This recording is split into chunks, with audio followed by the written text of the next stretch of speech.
Magandang tanghali sa ating lahat. Ako nga pala si John Lloyd Gatabay at ngayon, ating bigkasin, bigyang kahulugan at gamitin sa salita ang mga sumusunod na malalalim na salita gaya ng tarangkahan, kutsinilyo, libadora, makinilya at kalasag. Ang unang salita na aking babanggitin ay ang tarangkahan. Ang tamang pagbigkas nito ay tarangkahan. Ang tarangkahan ay isang strukturang pambakod na ginagamit bilang opisyal na pasukan o labasan na maaaring buksan o isara para sa mga tao at sasakyan. Ngayon naman, gamitin naman natin ito sa salita o pangungusap. Binuksan ni Maria ang tarangkahan ng kanilang bahay. Lumako naman tayo sa pangalawang salita, ang kutsinilyo. Ang tamang pagbigkas nito ay kutsinilyo. Ito ay nangangahulugang pagkain na mula sa karne ng baboy na kung tawagin ay lechon. Gamitin naman natin ito sa salita. Maraming nakain na kutsinilyo si Christina sa isang handaan. Dumako naman tayo sa pangatlo, ang libadora. Ang tamang pagbigkas nito ay libadora. Ito ay nangahulugan na pampaalsa sa tinapay. Gamitin naman natin ito sa pangungusap. Naglagay si Aling Marites ng libadora sa niluto niyang tinapay. Dumako naman tayo sa pang-apat, ang salitang makinilya.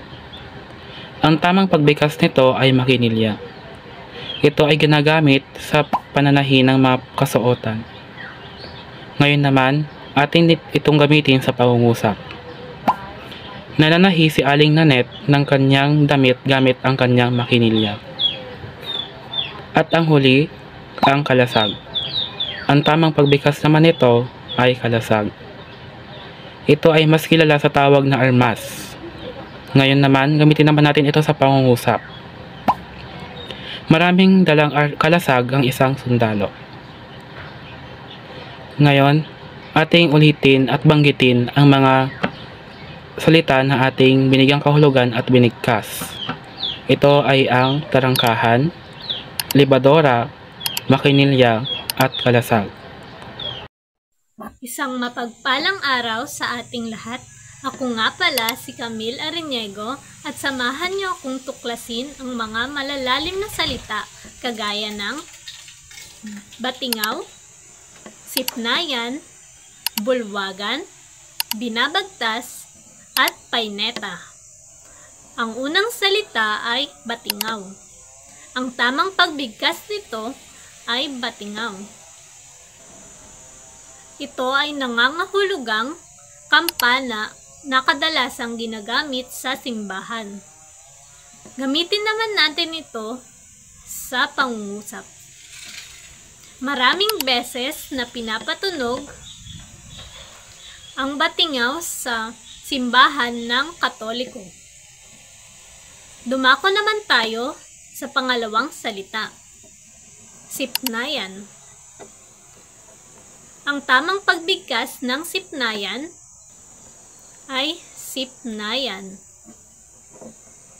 Ang sipnayan ay mas kilala bilang matematika o math sa Ingles.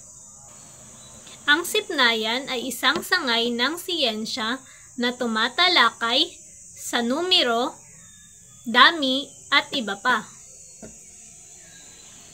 Gamitin naman natin ito sa pangungusap. Si Ana ay magaling sa signaturang sipnayan. Ang pangatlong salita naman ay bulwagan. Ang tamang pagbigkas nito ay bulwagan. Ang bulwagan ay isang lugar kung saan nagtitipon-tipon ang mga panauhin.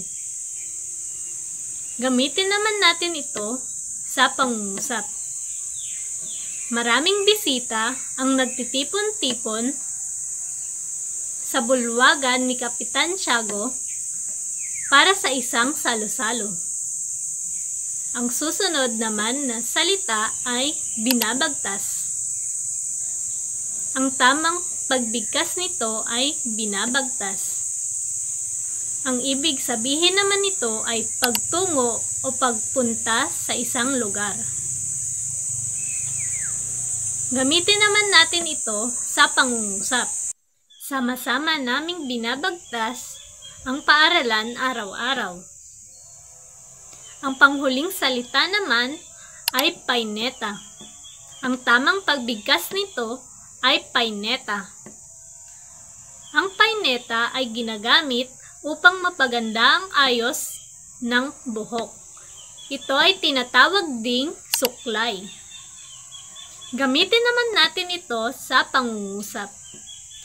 Si Carmela ay laging may dalang paineta saan man siya magpunta. Ito lamang po, maraming salamat sa pakikinig.